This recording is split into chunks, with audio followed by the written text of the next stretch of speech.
কোনো আযাব গজব নাজিল হচ্ছে না, নিশ্চয়ই আল্লাহ তাআলা বলতে কেউ নয়।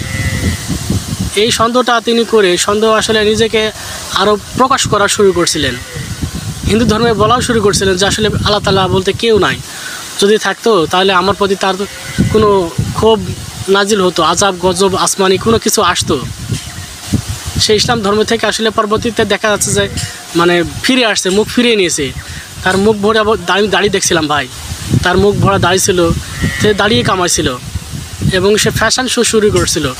তার দেখলাম দাড়ি কামিয়ে একবার ক্লিন সেভ হয়ে আপনি হাতে ঘড়ি লাগিয়ে সাধারণ নাস্তিকের মতো ঘোরাফেরা শুরু করছিল এবং সে ঘোষণাও দিয়েছিল যে আল্লাহ তাআলা বলতে কেউ নাই।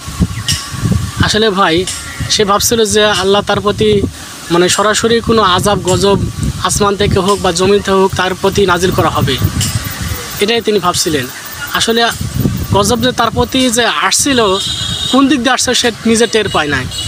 তার প্রতি যে ভাই আসছে যে গজবটা, তাকে ভাই ইসলাম ধর্ম থেকেই ত্যাগ করা হয়েছে।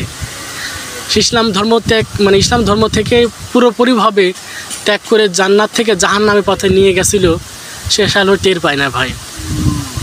ভাই আমাদের সমাজে বা আমাদের মুসলমান হিসাবে যদি এরকম মনে কেউ মনোপেশন করে থাকেন যে সন্দেহ করতেছেন, ফিরে আসতেছেন না, আবার মনে মনে বা করতেছেন, সংকল্প করতেছেন, ভাই আমি আপনাদের হাত জোরে পা ধরে বলবো ভাই, আপনাদের হয়তো বা ইসলাম ধর্মে আছেন, সঠিকভাবে ইসলাম ধর্ম পালন করতে পারতেছেন না, অথবা কোনো দুর্বলতা বা শয়তানের ওয়াসওয়াসা থাকতেই পারে।